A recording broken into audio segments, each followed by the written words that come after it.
नमस्ते। बलम उपास ने बल की उपासना इस उद्देश्य के साथ सशक्त और बलशाली युवा पीढ़ी का निर्माण करते हुए गत 106 साल से श्री हनुमान व्यायाम प्रसारक मंडल कार्यरत है।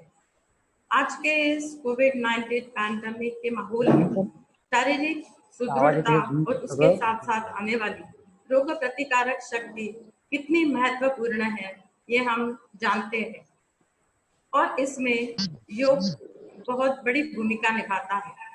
रोज योग करने से हम शारीरिक ही नहीं तो मानसिक रूप से भी स्वस्थ रहते हैं। आज इस योग वेबिनार का उद्घाटन होने जा रहा है। मैं योग विभाग का तहे दिल से अभिनंदन करती हूँ।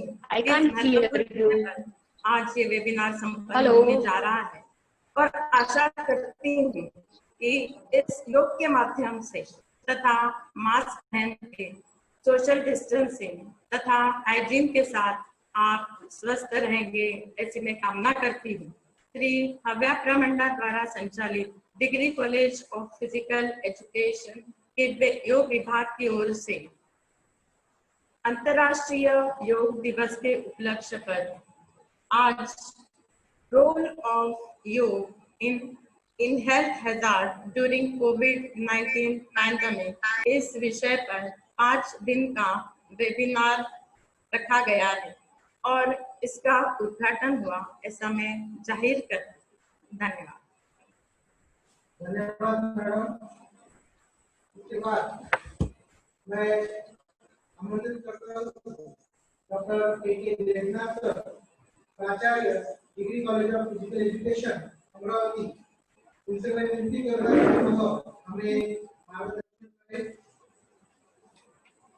प्राचार्य डॉक्टर के Debnath.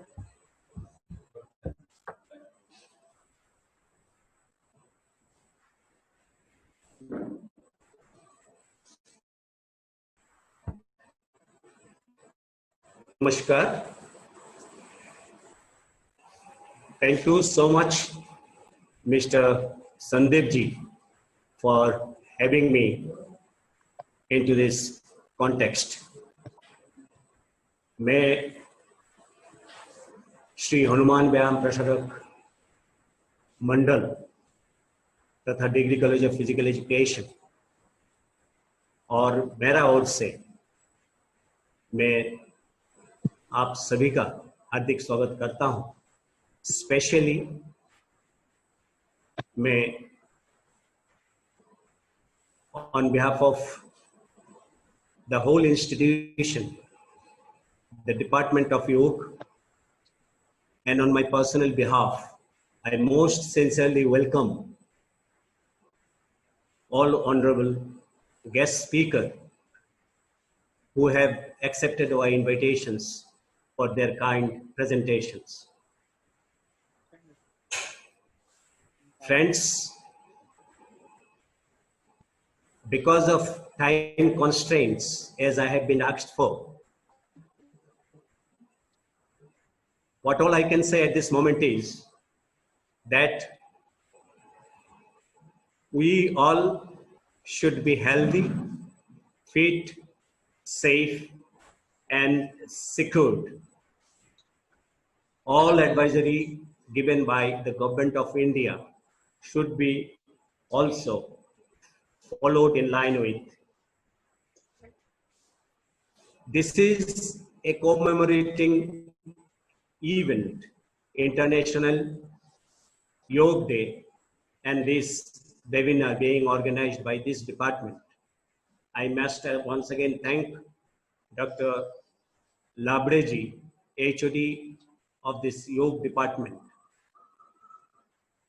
along with his whole team who have put their maximum efforts to make this event a success. Friends, as you know, this is a peak time of COVID-19 pandemic. We are making such effort. And this International Yoga Day is initiated by Honorable Prime Minister of India, Shri Narendra Modi, also proposed at the international platform, and it has been accepted unanimously and passed by UNO to be held every year on 21st June of the year. Yoga is a life, and the life is mine along with my family members.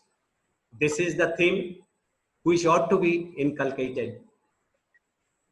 Not only this, I request all audience and the learned house to look into the matter that whenever we say be healthy, fit, safe and secure, is not only me about us, our family, but it should be all around the society. We should be very regular in doing yoga practices like pose in terms of asanas, different breathing techniques and meditation, so that we can be adopted with the concept of good health, a lifestyle to be adopted with yoga practices. I have been asked to say a few words with the constraint of time. Thank you very much. The whole department, especially Dr. Labreji, who has given me a request to speak over at this juncture. I wish everyone will have a nice time over 4 days deliberation. Thanking you one and all. Jai Hind. बहुत बहुत धन्यवाद sir आपका। इसके बाद मैं doctor Sunil Lawade sir, HOD head of department of yoga, degree college of physical education Amravati, इनसे विनती करता हूँ कि वह अपना व्याख्यान की शुरुआत करें। Doctor Sunil Lawade.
Namaskar, Atman.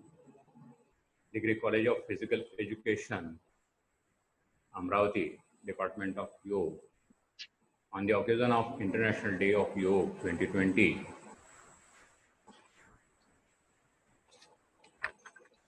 यह 5 दिवसीय वेबिनार सीरीज का आयोजन किया गया है।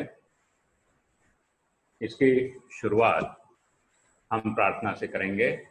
मेरी प्रार्थना है आप सभी लोग आंख बंद करके मेरे साथ यह दोहराइए। ओम सहना भवतु सहनौ भुनक्तु सह वीर्यं करवावहै तेजस्विनावधीतमस्तु मा विद्विषावहै।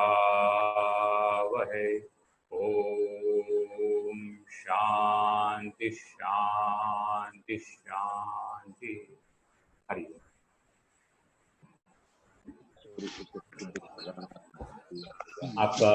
आप सभी का इस वेबिनार में स्वागत है। आज का हमारा विषय है योग और स्वास्थ्य।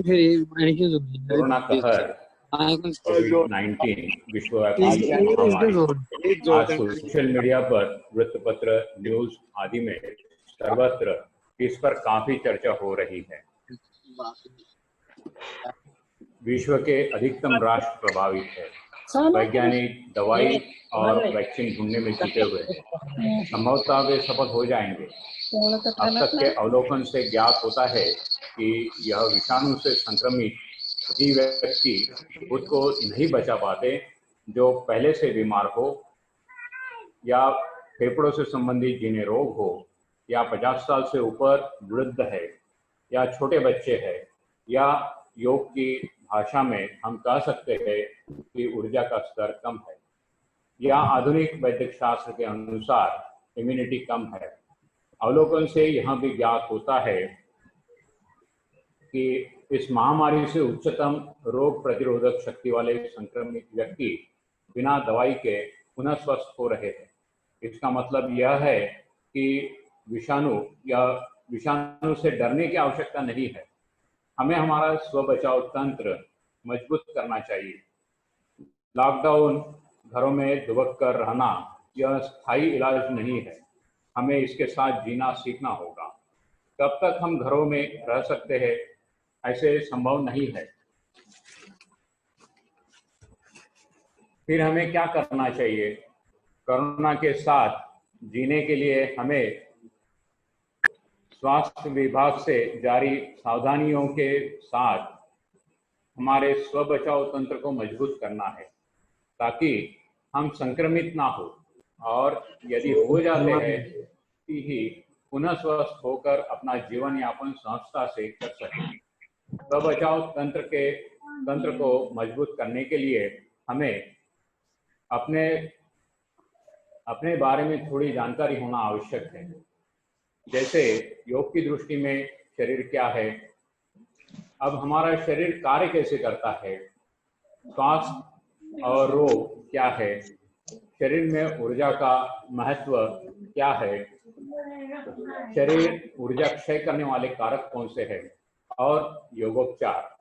इस तरह से हम हमारे शरीर को यदि हम जान लेते हैं, शरीर कैसे कार्य करता है वह जान लेते हैं, शरीर में ऊर्जा का स्तर क्या होता है और उसका कार्य क्या होता है यह यदि हम जान लेते हैं, और उस पर यदि हम संक्रमित हो जाते हैं और हम कोई रोग से ग्रसित हो जाते हैं, तब भी हमें स्व बचाव कैसे करना है यह यदि हम जान लेते हैं तो हम आराम से अपना जीवन यापन कर सकते हैं। तो सबसे पहले हम अपने शरीर को जानने की चेष्टा करेंगे। तो यह पतंजलि मुनि ने अपने शरीर को, कपिल मुनि ने सांख्य दर्शन में 25 तत्वों का वर्णन किया है। उसमें जो 25 तत्व वर्णित है वह है आत्म तत्व, मूल प्रकृति, और फिर आत्म तत्व से मिलकर मूल प्रकृति जब मिलती है तो पहला जो विकार उत्पन्न होता है उसे हम महत् तत्व कहते हैं। महत् तत्व से अहंकार की उत्पत्ति होती है, और अहंकार के 3 भाग होते हैं, सात्विक, राजसिक, तामसिक। सात्विक और राजसिक जो अहंकार होता है उससे मनस की उत्पत्ति पंच ज्ञानेन्द्रिय, पंच कर्मेंद्रिय और राजसिक और तामसिक अहंकार से शब्द 5 तन्मात्राएं, शब्द, स्पर्श, रूप, रस, गंध और पंच महाभूत आकाश, वायु, तेज, जल और पृथ्वी, ये इनकी उत्पत्ति होती है।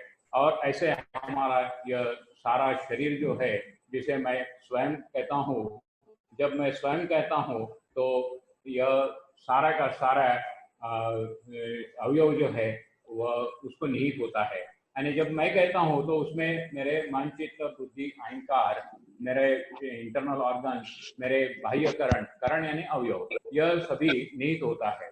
अब अंतःकरण के बारे में हम लोग बहुत जानते हैं। बहुत बार हम लोग बोलते हैं कि अंतःकरण जो है, जैसे मन, चित्त, बुद्धि को अहंकार अंतःकरण कहा जाता है। तो उसमें जो ये जो 4 सूक्ष्म करण या अवयव है, करण यानी अवयव, जैसे चित्त हो गया या मन हो गया या बुद्धि हो गई या अहंकार हो गया। अब हर एक अवयव का अपना एक कार्य है। जैसे मनस का जो कार्य है, जिसे हम मन कहते हैं, तो उसका जो कार्य है संकल्प विकल्प करना, यानी वृत्तियों का उत्पन्न करना। और जो बुद्धि है वह, उसका जो कार्य है वह है निर्णय करना, जिसको हम महत्व तत्व से संबंध रखते हैं। अहंकार का जो कार्य है वह है एग्जीक्यूशन का, यानी जो भी डिसीजन होता है करने का जो आपण जॉइन झालेलं कसं कार्य कळलं है वह है अहंकार का। और फिर आखिरी जो चित्त है, जिसको हम आशय कहते हैं, वह हमारे जो संस्कार है उनको जमा करके रखता है, उनको स्टोर करके रखता है। मॉडर्न मेडिसिन या कंप्यूटर की भाषा में हम उसको मेमोरी कह सकते हैं। यानी उसमें सभी जो संस्कार हम पैदा हुए तब से लेकर आज तक जितने भी संस्कार है वे सभी उसमें निहित होते हैं, उसमें जमा किए जाते हैं। चित्त का और एक कार्य भी होता है, वहां पर जब बहुत अधिक मात्रा में संस्कार जमा हो जाते हैं तो धीरे धीरे हम भूलने लगते हैं। तो भूलने का जो कार्य है फॉरगेटिंग, और स्टोर करने का जो कार्य है, दोनों ही चित्त के तरफ होता है। अब हमारा शरीर जो है कार्य कैसे करता है वह थोड़ा सा हम जान लेते हैं। शरीर को कार्य करने के लिए ऊर्जा की आवश्यकता होती है। उस ऊर्जा को हम लाइफ फोर्स कह सकते हैं या वाइटल फोर्स कह सकते हैं। रशियन भाषा में उसको बायोप्लास्मिक एनर्जी कहते हैं और चाइनीज उसको ची कहते हैं और रिप्रेजेंट क्यू ऐसे करते हैं। प्राणिक करण जो है उसको योग की भाषा में हम उसको प्राणिक करण कहते हैं। अब इसको हम समझने के लिए ऊर्जा ऐसा एक नाम दे देते हैं कि भाई ऊर्जा चाहिए। जैसे मान लीजिए कि मुझे कोई गाड़ी ड्राइव करना है तो मैं क्या करूंगा, उसमें फ्यूल डालूंगा, पेट्रोल डालूंगा और फिर मेरी गाड़ी शुरू हो जाएगी। बिना फ्यूल के मेरी गाड़ी चल नहीं सकती। वैसे ही मेरे शरीर को चलाने के लिए, मेरे शरीर के प्रत्येक ऑर्गन को काम करने के लिए मुझे ऊर्जा चाहिए। वह ऊर्जा कहाँ से आती है? मैं जो आहार ग्रहण करता हूँ और मुझे जो बाहर से पंच महाभूत है उनसे मैं यह ऊर्जा ग्रहण करता हूँ और उस ऊर्जा का उपयोग मैं मेरे दैनिक कार्य के लिए, चाहे फिर वो शारीरिक हो, मानसिक हो, भावनिक हो या आध्यात्मिक स्तर के जितने भी कार्य है, उन सभी कार्यों के लिए मुझे ऊर्जा चाहिए। यदि मैं कोई शारीरिक कार्य करता हूँ, मैं चलता हूँ, बोलता हूँ, या मैं देखने का कार्य करता हूँ, या मैं ऊर्जा ग्रहण करने का कार्य करता हूँ, इन सभी अवस्थाओं में मुझे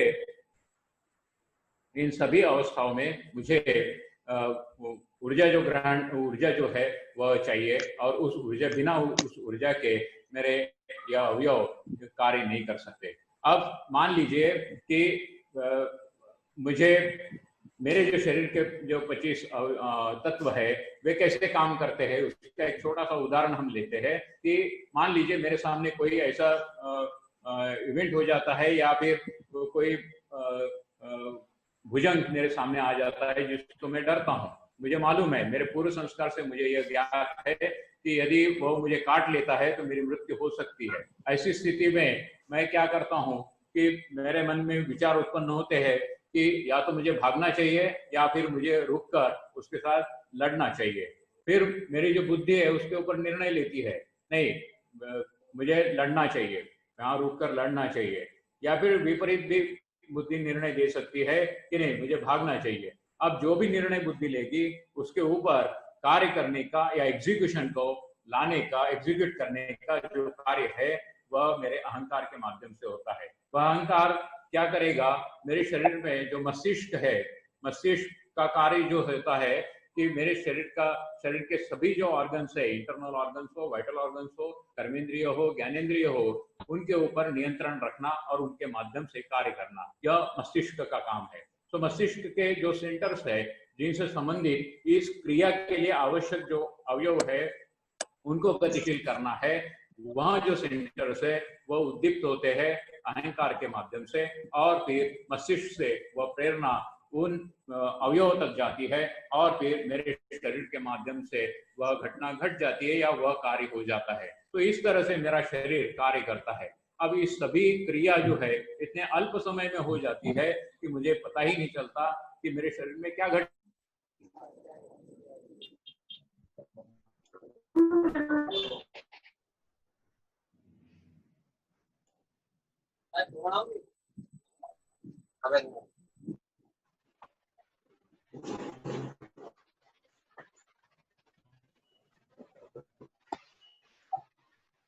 बाबा कहते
भैया की पहलिया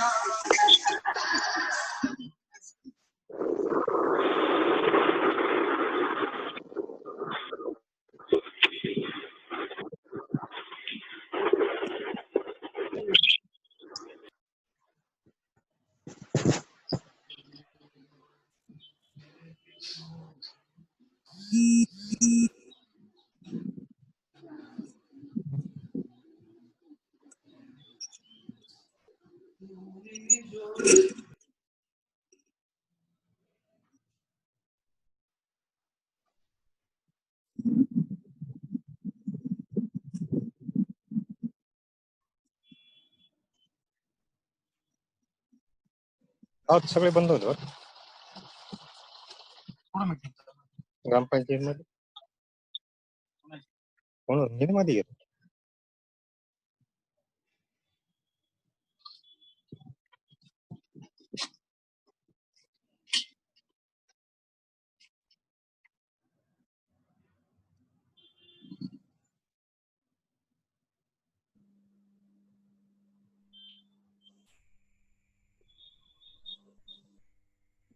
आळे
Hariom Hariom.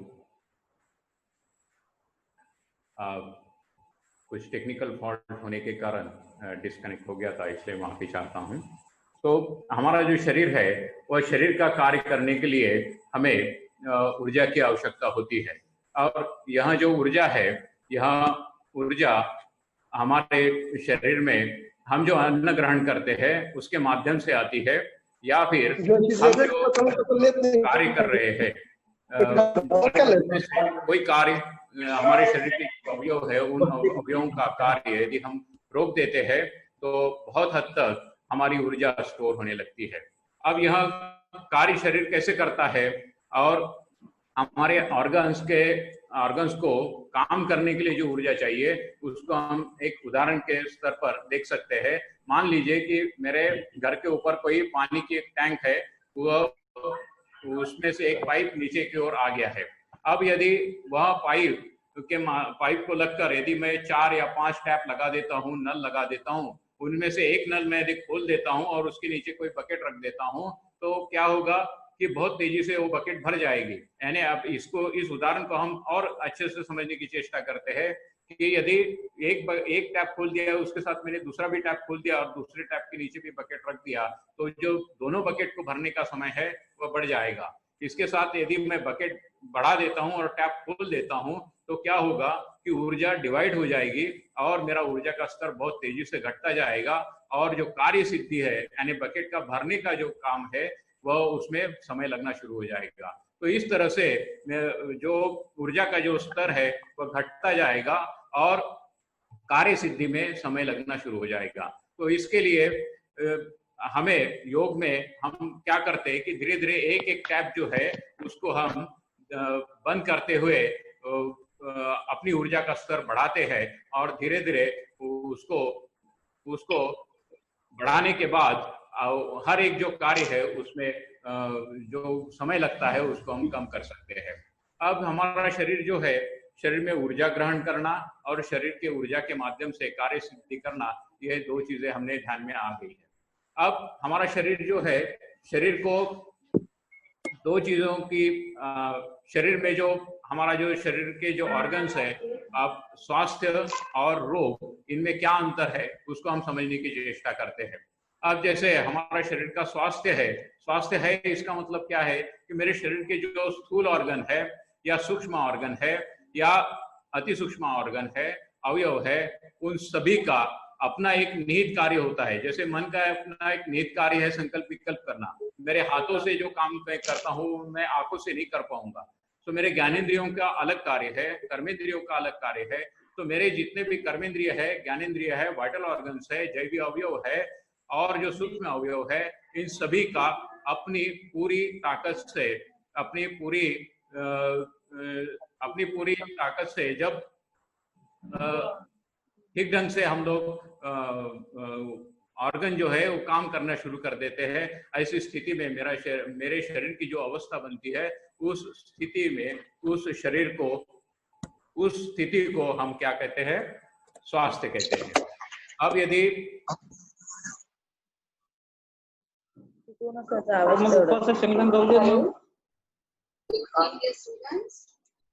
please mute your mic and turn on your camera. Okay? शरीर के लिए जो आवश्यक है उसको हम वाइटल फोर्स कहते हैं, जिसके माध्यम से हमारा शरीर काम करता है। तो शरीर में जो विजातीय द्रव्य है, शरीर जिसको हम फॉरेन मैटर कहते हैं, वह फॉरेन मैटर जो मेटाबॉलिक एंड प्रोडक्ट्स होते हैं, यानी शरीर ग्रहण करने के बाद, अन्न ग्रहण करने के बाद, उसका पाचन होने के बाद जो शरीर में आवश्यक घटक है वो लेने के बाद जो बचा हुआ जो वेस्ट है वह हमारे हाथों में आता है, हमारा शरीर विकसित होता है। इसके अलावा हमारा सेल्यूलर वेस्ट भी हमारे ब्लड स्ट्रीम में आता है और वह भी एक्सक्रीटरी सिस्टम के माध्यम से उसको निष्कासित किया जाता है। अब यदि हमारे शरीर का कोई ऑर्गन ठीक ढंग से काम नहीं करता है, ऐसी स्थिति में क्या होगा कि शरीर में यह जो मल द्रव्य है वो जमा हो जाएंगे और जो जिसमें से ऊर्जा प्रवाहित होती है वह जो मार्ग है वह अवरुद्ध होने लगेंगे और हमारे शरीर के जो ऑर्गन्स है धीरे धीरे काम करना, ठीक ढंग से काम करना बंद कर देंगे। तो ऐसी स्थिति में जो हम रोगों की तरफ प्रोन हो सकते हैं और जो बाहर से जो संक्रमण हो रहा है उससे हम प्रभावित हो सकते हैं। और ऐसी स्थिति में यानी जो बाहर से यदि ये विषाणु मेरे विषाणु के संपर्क में मैं आ जाता हूँ तो बहुत संभवतः यह हो जाएगा कि मैं संक्रमित हो जाऊं। यदि मेरे शरीर में यह उसको पनपने के लिए आवश्यक वातावरण, जिसको हम फॉरेन मैटर कहते हैं, विजातीय द्रव्य कहते हैं, वह यदि है तो फॉरेन मैटर को यदि समझना है तो बहुत सिंपल सी भाषा में हम इसको समझ सकते हैं कि शरीर के लिए आवश्यक घटक लेकिन आवश्यकता से अधिक का यदि हम ग्रहण कर लेते हैं तो वह शरीर के लिए विजातीय हो जाता है। हमारी आवश्यकता के अनुसार यदि हम ग्रहण करते हैं तो वह शरीर जो है वह उसका उपयोग ठीक ढंग से कर लेता है। तो इस तरह से हमारे शरीर का जो कार्य है वह चलता है। अब इसको और एक कारक हमारे शरीर में होता है जिसको हम कहते हैं संवेग या इमोशंस। अब इमोशंस में भी हमारे शरीर की बहुत अधिक मात्रा में ऊर्जा जो है खर्च होने लगती है। अब यह इमोशंस क्या है तो इसकी बहुत सारी लिस्ट आपको नेट पर मिल जाएगी। पॉजिटिव इमोशंस, नेगेटिव इमोशंस, इसके बारे में बहुत सारी चर्चा भी होती है, जैसे love, appreciation, happiness, hope, enthusiasm आदि। ये सभी जो इमोशंस है यह पॉजिटिव कही जाती है, इससे ऊर्जा का स्तर बढ़ता है। इसके अलावा नेगेटिव इमोशंस के छोटी मैंने आपके सामने रखी हुई है, जैसे फियर है, एंगर है, गिल्ट है, डिप्रेशन है, प्राइड है, जेलसी है, रिसेंटमेंट है, एनवी है। इसकी बहुत सारी लंबी लिस्ट आपको नेट पर भी अवेलेबल है। अभी इनमें से एक छोटा सा उदाहरण आपके सामने रखते हैं जिसको हम आपने अनुभव किया होगा कि जैसे क्रोध, बचपन से लेकर आज तक आप सभी ने इसको महसूस किया होगा। ऐसा कोई नहीं होगा कि जिसको क्रोध नहीं आया है। अब क्रोध आने के बाद हमारे शरीर की स्थिति क्या होती है, अब आप थोड़ा सा अपना एक अनुभव जो है उसको आंखों के सामने लाने की चेष्टा आप कीजिएगा। जब बहुत तेज आपको गुस्सा आ गया है, ऐसी स्थिति में क्या होता है कि आपके हाथ की मुट्ठियां जो है बंद हो जाती है और आपकी आंखें लाल हो जाती है, आपके जो रोम है वो खड़े हो जाते हैं, आपके शरीर में पसीना आने लगता है, आपकी निर्णय क्षमता आप खो देते हैं और संतुलन बिगड़ने लगता है। यह कैसे होता है? इसके लिए आपके शरीर में जैसे क्रोध आ गया, आपको क्रोध आ गया, इसका मतलब आपके मस्तिष्क में जो न्यूरोट्रांसमीटर्स है उनमें से माइक्रो न्यूट्रिएंट बहुत अल्प मात्रा में सीक्रेट होते हैं। अब यह जैसे ही सीक्रेट होता है मेरे शरीर में बहुत सारे केमिकल रिएक्शन हो जाती है और मेरे शरीर की जो अवस्था है वो बदल जाती है और यह जो क्रोध की अवस्था की जो लक्षण मैंने बताए वह मेरे सामने दृष्टिगोचर होते हैं और मैं महसूस करने लगता हूँ और मुझे बहुत तेज गुस्सा आने लगता है। और उस स्थिति में मेरे शरीर का जो ऊर्जा का स्तर है वह कम हो जाता है और यह जो हार्मोन सीक्रेट हो गया है उसके कारण मेरे शरीर की विषाक्तता जो है वो बहुत अधिक मात्रा में बढ़ जाती है और उसको ड्रेन आउट करने के लिए मेरे शरीर को बहुत सारे एफर्ट्स करने की आवश्यकता होती है। तो इमोशंस को डिफाइन भी किया है एनर्जी मोशन, एनर्जी मोशन। तो जैसे ही संवेग आता है उसके साथ साथ ऊर्जा भी बह जाती है और हमारे शरीर का ऊर्जा का जो स्तर है वह कम हो जाता है। यह हमारे शरीर में इमोशनल ब्रेन भी कहते हैं, जिसको एक रेप्टिलियन पार्ट होता है हमारे मस्तिष्क का। उस मस्तिष्क का जो एमिगडाला जो पार्ट है वहां पर यह इमोशन जनरेट होती है, ऐसा वैज्ञानिक मानते हैं। और वहां पे जो न्यूरोट्रांसमीटर्स होते हैं उनमें से जो सिक्रेशन होता है अल्प मात्रा में वो होता है और उसके माध्यम से मेरे शरीर में जो बदलाव होते हैं उनको हम क्रोध कहते हैं। ऐसे ही प्रत्येक इमोशन के लिए एक विशिष्ट प्रकार के हार्मोन के सीक्रेट होने की आवश्यकता होती है। तो यह जो नेगेटिव इमोशंस होती है उनके माध्यम से मेरे शरीर से जो ऊर्जा का स्तर जो है कम होने लगती है और इसीलिए इनको नेगेटिव इमोशंस कहा जाता है। जैसे एंगर हो गया या फिर फियर हो गया या गिल्ट हो गया, ये सभी जो नेगेटिव इमोशंस है हमारे शरीर से ऊर्जा का स्तर कम करते हैं। एंगर के उदाहरण में हम देखते हैं कि जो स्ट्रेस हार्मोन कार्टिसोल है वह थोड़ी सी मात्रा में हमारे शरीर में सीक्रेट हो जाता है तो बहुत अधिक मात्रा में जो ऊर्जा है वह बस्ट आउट होती है और नष्ट हो जाती है। और उसके बाद हम फील करते हैं कि हमारा शरीर थक गया है, थकान महसूस होती है और इससे हमारे शरीर में हार्मोनल इम्बैलेंस भी हो जाता है और बहुत हद तक बहुत अधिक मात्रा में हमारा जो पैंक्रियाज है उसको अफेक्ट करता है। और आप अभी देखते हैं भारतवर्ष में डायबिटीज का जो मधुमेह का जो रोग से ग्रसित जो लोग हैं बहुत अधिक मात्रा में है, हाइपरटेंसिव है, तो हमारे पैंक्रियाज पर भी यह असर करता है, हमारे हृदय पर भी यह असर करता है, बहुत तेज गति से धड़कने लगता है और हमारे शरीर में विषाक्तता बढ़ा देता है और हमारे स्रोतस जो है प्राण प्रवाहित होने वाली जो स्रोतस है उनको अवरुद्ध कर देता है। तो इसलिए निगेटिव इमोशंस जो है वो बहुत अधिक मात्रा में हमें नुकसान पहुंचाती है, तो बचना जरूरी है। इसके अलावा भी दूसरी जो इमोशंस है जैसे ग्रीफ हो गया या फिर फियर है, इनमें भी हमारे शरीर से ऊर्जा का स्तर घट जाता है। इसके विपरीत जॉय है या आनंद की जो स्थिति है उसमें हमारे शरीर में ऊर्जा का स्तर बढ़ जाता है। जैसे आप खुशी की अवस्था में है, आप देखिए कि आपके जो पेरिफेरल नर्वस सिस्टम है वो स्टिमुलेट रहती है, आपका सारा शरीर ऊर्जावान रहता है और आप कोई भी कार्य करने के लिए आपका शरीर तैयार रहता है और ऐसी स्थिति में आप बहुत अधिक मात्रा में ठीक ढंग से काम करने के काबिल रहते हैं। तो इसलिए पॉजिटिव इमोशंस को बढ़ाना है या उसमें बरतना है और नेगेटिव इमोशंस से हमें निजात पानी है। तो यदि ऐसा हम करते हैं तो हमारे ऊर्जा का स्तर बना रहेगा और हर जो कार्य के लिए हमें जो ऊर्जा चाहिए वह ऊर्जा ठीक ढंग से हमारे शरीर में पर्याप्त मात्रा में जमा रहेगी और फिर हम सभी कार्य जो है ठीक ढंग से कर पाएंगे। अब योग की तरफ आते हैं। अब योग में उसके लिए इलाज क्या दिया गया है, तो योग में पतंजलि ने एक डेफिनेशन दी है जिसको हम कहते हैं योग चित्त वृत्ति निरोधः।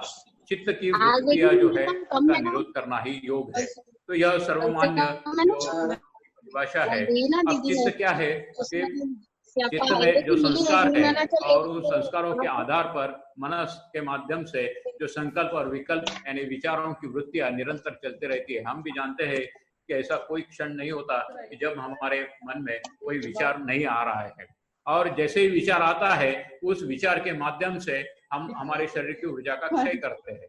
अब एक चीज का एक छोटा सा उदाहरण आपके सामने रख सकते हैं। मान लीजिए छुट्टी का दिन है और आप टीवी के सामने बैठे हुए हैं, सारा दिन आपने शारीरिक कोई कार्य नहीं किया है, लेकिन फिर भी 4-5 घंटा तक आप टीवी आप देख लेते हैं। उसके बाद एक फटीग, आप जब 5 घंटे के बाद यदि आप टीवी बंद कर देते हैं तो आप में कोई उत्साह ऐसा नहीं दिखाई देगा। आप महसूस करोगे कि थकान आ गई है, तो आपने तो कोई शारीरिक कार्य किया नहीं है, फिर भी ये थकान क्यों आई है। तो यह समझना बहुत जरूरी है कि मेरे शरीर में जो नेगेटिव इमोशंस है या फिर मानसिक स्तर पर जो कार्य हो रहे हैं उनमें शारीरिक स्तर पर जो कार्य होते हैं उसकी अपेक्षा बहुत अधिक मात्रा में मानसिक स्तर पर कार्य करने से बहुत अधिक मात्रा में ऊर्जा का क्षय होता है। अब इसके लिए इलाज क्या है, तो अभी जो इंटरनेशनल डे ऑफ योग का जो प्रोटोकॉल दिया गया है उस प्रोटोकॉल में दिए गए आसन, प्राणायाम, जॉइंट मूवमेंट्स, मुद्रा और प्रार्थना और संकल्प, इन सभी का प्रयोग यदि हम करते हैं तो हमारे शरीर में ऊर्जा का स्तर भी बढ़ सकता है। तो उनमें से कुछ घटक जो उसमें निहित नहीं है उन पर मैं फोकस करूंगा। उसमें से सबसे पहला जो है रिलैक्सेशन। जैसे आप बहुत थक गए हैं तो सबसे पहले हम क्या करते हैं, आराम करते हैं। यानी रिलैक्सेशन ऊर्जा का स्तर बढ़ाने का सबसे बढ़िया तरीका है। कोई भी आसन या क्रिया करनी है तो उसके पहले जॉइंट मूवमेंट्स करना चाहिए। तो जॉइंट मूवमेंट और आसन एज पर प्रोटोकॉल जो कि अभी अंतर्राष्ट्रीय योग दिवस के उपलक्ष्य में जो दिया गया है। क्रियाओं में जैसे कपालभाति, उद्यान, तड़ागी मुद्रा, त्राटक और अनुलोम विलोम, इन पर मैं फोकस इसलिए करना चाहता हूँ क्योंकि आज भी जो कोविड-19 का जो प्रचलन चल रहा है उसका सीधा असर हमारे फेफड़ों पर होता है और फेफड़ों को फिर से स्वस्थ करने के लिए जो क्रिया योग में बताई गई है उनमें से सबसे बढ़िया तरीका कपालभाति यह एक मुद्रा है, दूसरा उद्यान बंद, तीसरा तड़ागी मुद्रा और त्राटक और अनुलोम विलोम ये हमारे संकल्प विकल्प से परावृत्त होकर हमारी ऊर्जा के स्तर को बढ़ाने के लिए है। और फिर आगे की जो है इसमें धारणा और ध्यान आते हैं। डाइट, यदि यौगिक डाइट हम लेते हैं तो हमारी ऊर्जा का स्तर बढ़ता है, सात्विक डाइट यदि हम लेते हैं तो इस तरह से जो योग का जो प्रोटोकॉल है उसमें पहले प्रेयर से शुरुआत की जाती है, जॉइंट मूवमेंट्स होती है, आसना होते हैं, उसमें sitting, standing, sitting, prone posture होते हैं, और फिर क्रियाओं में कपालभाति भी है, प्राणायाम है, नाड़ी शोधन है, और प्राणायाम, शीतली, भ्रामरी, ध्यान और संकल्प, और फिर शांति पाठ से ये प्रोटोकॉल समाप्त होता है। तो इस तरह से यदि हम ये प्रोटोकॉल फॉलो करें तो बहुत हद तक हमारे ऊर्जा का स्तर हम बढ़ा सकते हैं, और यह जो संक्रमण हो रहा है उससे हम बचाव भी कर सकते हैं। तो कपालभाति करना एक छोटा सा, एक थोड़े से समय में इसको समझाने की चेष्टा करता हूँ। कपालभाति दूसरा तीसरा कुछ नहीं है, आप बैठकर भी कर सकते हैं, कुर्सी पर बैठकर भी कर सकते हैं। अभी जॉइंट में तकलीफ है तो ऐसा जरूरी नहीं है कि आपने नीचे सुखासन में बैठकर या ध्यानात्मक आसन में बैठकर ही कपालभाति करना चाहिए। आप जिस किसी अवस्था में है, कंफर्टेबल है, उस स्थिति में बैठिए, इरेक्ट पोस्चर में बैठना है आप। और फिर फोर्सफुल एक्सलेशन, ये इसका तरीका है। फोर्सफुल एक्सलेशन यानी क्या है कि मैं जैसे सांस फेंकता हूँ उस समय में मेरा जो लोअर एब्डोमेन है, मेरे उदर को जो है तेजी से मुझे खींचना है अंदर की ओर, और उसी समय मुझे सांस को बाहर की ओर फेंकना है। और यहाँ जो स्थिति है, यहाँ स्थिति मुझे दोहरानी है, मुझे सांस लेना नहीं है। उसके बाद मुझे पेट ढीला छोड़ देना है। जैसे मैं पेट ढीला छोड़ देता हूँ, सांस अपने आप अंदर आ जाती है। तो यहाँ जो फोर्सफुल एक्सलेशन है, ताकत से मुझे सांस को बाहर फेंकना है, नाक से मुंह बंद रहेगा और पेट को अंदर की ओर खींचना है, और उसी समय सांस को बाहर फेंकना है। तो यहाँ जो क्रिया मैं दोहराता हूँ उसको हम कपालभाति कहते हैं। इससे कपाल की शुद्धि होती है, साइनसेस क्लियर हो जाते हैं, और मेरे जो लंग्स है, जो कि आमतौर पर 1/4 लंग्स का ही उपयोग हमारा शरीर करता है। जो एथलेट्स होते हैं उनके या बहुत दीर्घ श्वसन यदि किया जाता है, या उसी में हमारे पूरे लंग्स पूरी क्षमता से काम करते हैं, अन्यथा हमारे 1/4 लंग्स ही काम करते हैं। तो उनको पूरी तौर से काम करने के लिए कपालभाति यह एक बढ़िया क्रिया है। इसका उपयोग हम कर सकते हैं और हमारी जीवनी शक्ति को बढ़ा सकते हैं। स्टैंडिंग, सिटिंग और विथ मूलबंद ये लगाया जा सकता है। शुरुआत में मूलबंद नहीं लगाना है। मूलबंद यानी गुदा की जो मांसपेशियां है उनको आकुंचन करना, और फिर आकुंचन करके फिर मुझे फोर्सफुल एक्सलेशन करना है, पेट अंदर, उसी समय सांस को बाहर। यह जो क्रिया है यह महत्वपूर्ण है। दूसरी जो क्रिया है इसमें ये आप रामदेव बाबा जी को देख रहे हैं, ये कपालभाति करते समय जैसे पेट अंदर की ओर जाता है और छाती खुल जाती है।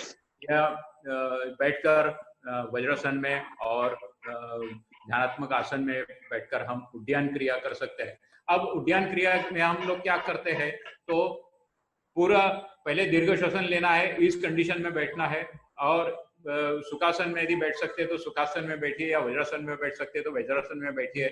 और यदि ये दोनों अवस्था में नहीं बैठ सकते हैं तो खड़े होकर थोड़ा सामने की ओर झुक जाइए, और झुककर आप जो सांस है पूरी तरह से छोड़ना है, और फिर चेस्ट को फुलाना है। सांस को पूरी तरह से छोड़ना, सांस को रोकना और छाती को फुलाना। ऐसे जैसे जिस समय आप करेंगे अपने आप पेट अंदर की ओर आएगा। अभी मैं आपके सामने थोड़ा सा करने की चेष्टा करता हूं। आप मेरे इस नौच की तरफ देखिए कि मैंने लॉन्ग श्वास लिया, छोड़ दिया,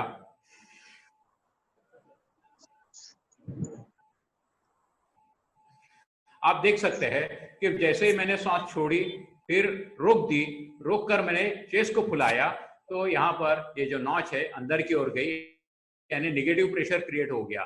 चेस्ट जैसे एक्सपांड हो गया, पेट अंदर की ओर है, और मैं चेस्ट फुलाने की चेष्टा करता हूँ, लंग्स जो है उनको फुलाने की चेष्टा करता हूँ, तो वहां निगेटिव प्रेशर क्रिएट होगा, और मेरे जो धड़ है, जो ट्रंक रीजन में जो वाइटल फोर्स है वो स्क्वीज हो जाएंगे। तो उनमें से जो खून है वो कार्य करने के लिए उनको जो खून की मात्रा लगती है वो भी उसमें से निकल जाएगी।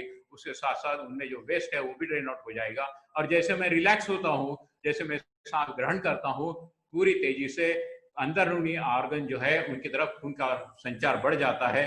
तो इससे एक तरह से यह जो इंटरनल ऑर्गन्स है उनको हम फिर से रीएक्टिवेट कर सकते हैं, और हमारे जो अंदरूनी ऑर्गन्स है वह यदि पूरी क्षमता से ठीक ढंग से काम करे तो उससे हमारे शरीर की जो स्थिति बनेगी उसको हम स्वास्थ्य कहते हैं।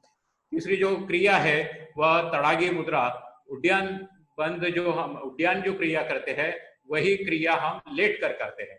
आप लेट जाइए और पैर को अभी इस चित्र में आप देख रहे हैं उसका हमने मोड़ लिया तो क्या होगा कि हमारी उधर की जो मांसपेशी है वो रिलैक्स हो जाएगी और चेस्ट को यदि मैं सांस रोककर, सांस बाहर निकाल कर, रोक कर मैं यदि चेस्ट फुलाता हूं तो आप देख रहे हैं इस चित्र में ऐसी स्थिति आपकी बन जाएगी। जो पेट की मांसपेशी जो है, उधर की मांसपेशी जो है खींची हुई रहेगी, चेस्ट खुला हुआ है, नेगेटिव प्रेशर क्रिएट हो जाएगा और सेम फायदा उड्डयन का जो है वह इसमें मिलेगा। योगिक टेक्स्ट जो है हठ योग में यह क्रिया वर्णित है, हठ योग की यह क्रिया है, उसमें बताया गया है कि यदि उद्यान बंद आप लगाते हो तो मृत्यु पर आप विजय प्राप्त कर सकते हो। तो यहाँ जो धाड़स इसमें किया गया है, मृत्यु पर विजय तो आज तक कोई प्राप्त नहीं कर सका है, लेकिन इसका मतलब यह है कि यदि हम उड्डयन क्रिया करते हैं तो हमारी अनैसर्गिक मृत्यु जो है वह नहीं होगी, हम हमारा बचाव उससे कर सकते हैं और समय से पूर्व हमें मृत्यु नहीं आएगी और अंत समय तक यानी मेरी आखिरी सांस तक मेरा जो शरीर है, जो शरीर स्वास्थ्य है वह उचित रहेगा, मैं स्वास्थ्यपूर्ण जीवन जी पाऊंगा। यदि ऐसी स्थिति में मेरे सभी शरीर के ऑर्गन ठीक ढंग से काम कर रहे हैं, पूरी क्षमता से काम कर रहे हैं, उस समय में मेरा जो स्वास्थ्य है, ऐसी दशा में यदि मेरे आजू बाजू में यदि संक्रमण भी रहता है और उसका बहुत अधिक आयत में भी वो मुझ पर आक्रमण करते हैं, तब भी मेरा शरीर उससे लड़ने के लिए सक्षम रहता है और उस स्थिति में मैं अपना स्व बचाव आराम से कर सकता हूं और मेरे स्व बचाव तंत्र को मैं बढ़ाकर अपने आप को बचा भी सकता हूं और कोरोना ही नहीं, इसके जैसे और किसी वायरस का संक्रमण भी आगे होता है तब भी मैं बचाकर अपना जीवन यापन सही ढंग से कर सकता हूं। एक आखिरी एक क्रिया आपके सामने रखता हूं, त्राटक, जो कि करीब से की जाती है और दूर से भी की जाने वाली एक क्रिया है।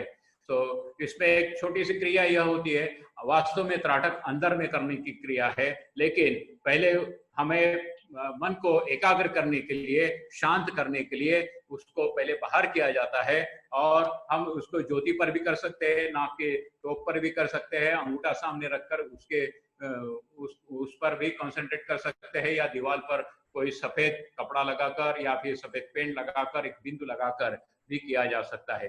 सीधा सिंपल सा टेक्निक है।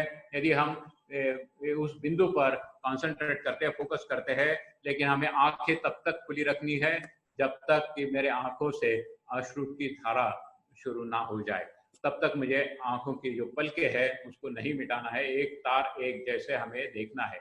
जब हम किसी एक बिंदु पर कंसंट्रेट हो जाते हैं तो हमारे बाकी जो ऑर्गन्स है सब बंद हो जाते हैं, बाकी ऑर्गन्स की तरफ जाने वाली जो ऊर्जा है वो बंद हो जाती है, केवल एक जो हमारा टारगेट है उसके ऊपर फोकस हो जाता है और सारी ऊर्जा वहां पर फोकस हो जाती है। तो बाकी जो द्वार है जिनके माध्यम से मेरी ऊर्जा का क्षरण हो रहा है, क्षय हो रहा है, वह रुक जाता है और मेरी ऊर्जा का स्तर बढ़ जाता है। तो यह क्रिया त्राटक की जो है बाहर की जाती है पहले, और प्रैक्टिस होने के बाद फिर मैं अंदर की ओर में दो भावों के ओर जो स्थान है उस स्थान पर इसको करके मैं, हमारे जो योगी है उन्होंने सिद्धियां प्राप्त की है, तो चक्र सिस्टम में वो सब चीजें आती है और सिद्धियां तक नहीं जाना है, लेकिन अपनी ऊर्जा का स्तर बढ़ाकर कार्य सिद्धि जो है हम कर सकते हैं। तो ये बच्चों के लिए भी अच्छा है, सभी आयु वर्ग के लिए यह क्रिया बहुत ही अच्छी है।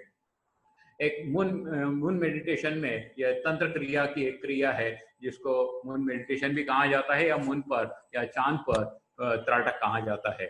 यदि यह करने की एक छोटी सी विधि है, जैसे पूर्णिमा से 3 दिन पहले और 3 दिन बाद तक यह किया जाता है। आप टेरेस पर आप चले जाइए, जब चांद आपके सिर पर हो तब उसको निहारिए और जैसे हम त्राटक करते हैं बिना आंख की पलके मिटाए उसकी ओर देखना है और केवल देखते रहना है। और उस समय में आपको यह महसूस करना है कि मेरे पैर के अंगूठे से लेकर मेरे सिर तक जितनी भी मेरे शरीर में नेगेटिविटी है या विषाक्तता है वह निकाल कर चांद में जा रही है। आपको शायद ये मालूम होगा, जब पूर्णिमा होती है तब समुद्र की लहरें उफान में रहती है और उसमें वो उफान आने लगता है।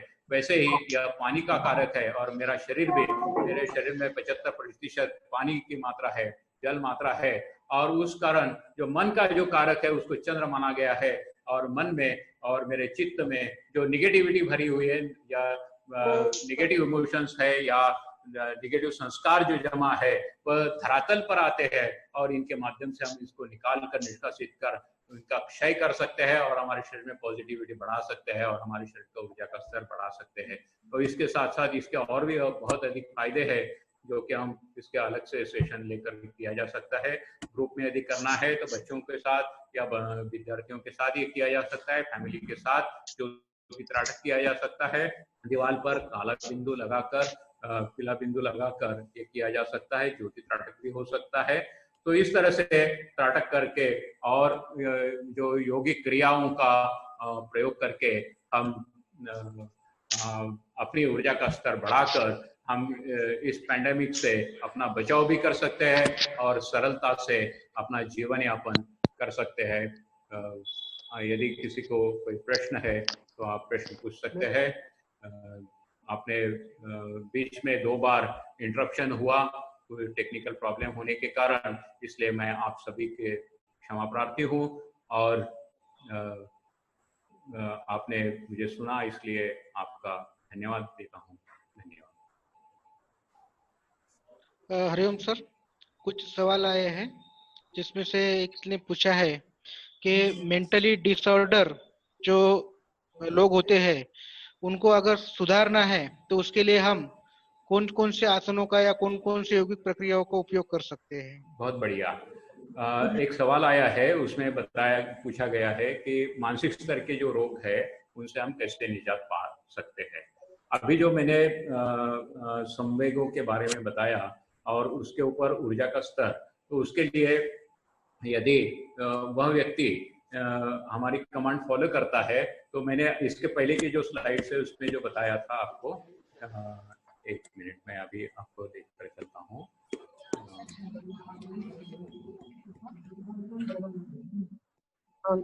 मैंने ये जो क्रिया आपको बताई,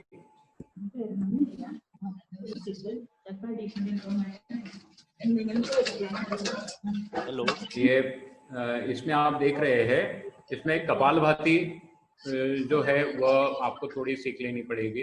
उद्यान बंद, जिससे आपके वाइटल ऑर्गन्स ठीक से काम करने लगेंगे। तड़ागी मुद्रा, वह भी आपको सभी तरह की बीमारियों से निजात दे सकती है।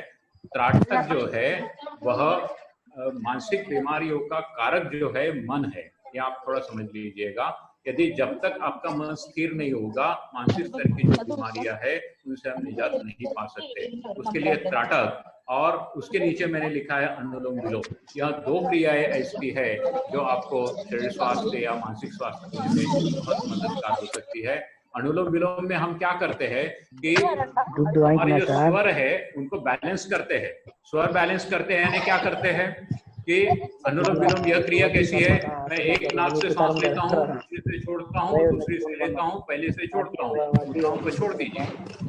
उसके लिए प्राण मुद्रा लगानी चाहिए, ये करना चाहिए, वो करना चाहिए। बहुत सही है, सही ढंग से आप करिएगा, बहुत अच्छे रिजल्ट मिलेंगे। यदि नहीं समझ में आता है तो ये तंत्र आप थोड़ा सा ध्यान में रखिए कि मैं राइट नॉस्ट्रिल से सांस ले रहा हूँ, लेफ्ट नॉस्ट्रिल से छोड़ रहा हूँ, लेफ्ट नॉस्ट्रिल से ले रहा हूँ, राइट नॉस्ट्रिल से छोड़ रहा हूँ। बस ये अनुलोम क्रिया है, उसमें कहीं भी सांस को रोकना नहीं है।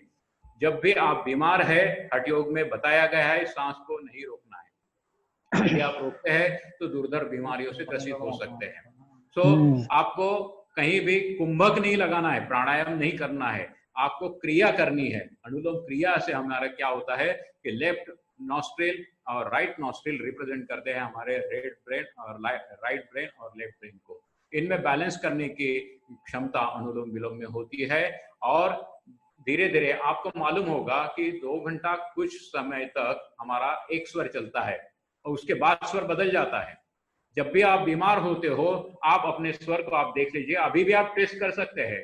आप नाक का जो ये सिस्टम है, यहाँ पर ये उंगली को ऐसा मोड़ लीजिए, यहाँ पर रखिए और सांस को छोड़कर देखिए क्या मेरे राइट नॉस्ट्रिल से गर्म हवा निकल रही है ज्यादा अधिक मात्रा में या लेफ्ट नॉस्ट्रिल से बहुत अधिक मात्रा में आप टेस्ट करेंगे, आपको पता चलेगा कि कुछ लोगों का राइट स्वर चल रहा है, राइट नॉस्ट्रिल चल रही है, लेफ्ट स्वर चल रहा है, लेफ्ट नॉस्ट्रिल चल रही है। तो लेफ्ट नॉस्ट्रिल जो है शरीर में ठंडापन लाती है, राइट नॉस्ट्रिल चल रही है शरीर में ऊर्जा या गर्माश बढ़ाती है। तो हमारे टेम्परेचर बैलेंस का जो कार्य है वह भी यह स्वर के माध्यम से होता है। यदि यह स्वर ठीक ढंग से बदलते हैं तो हमारा शरीर स्वस्थ रहता है।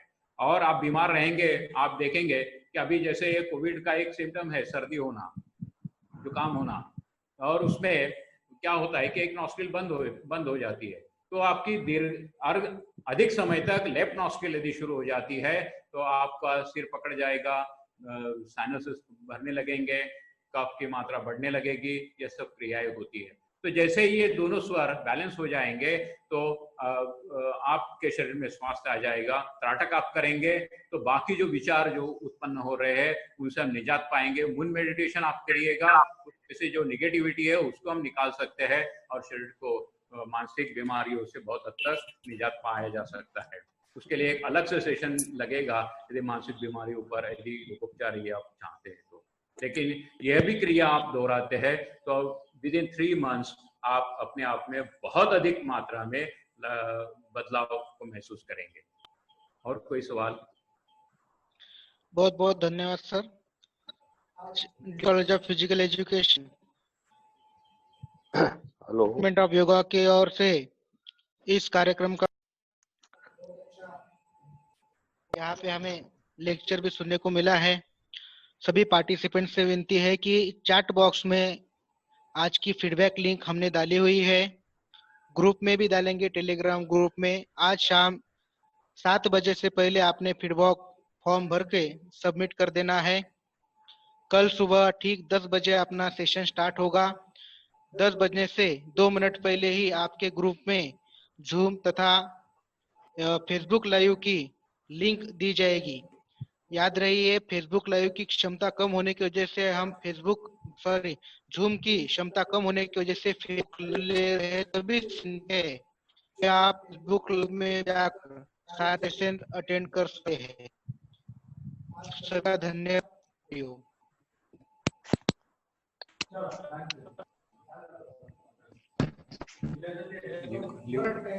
लिव करा झालं?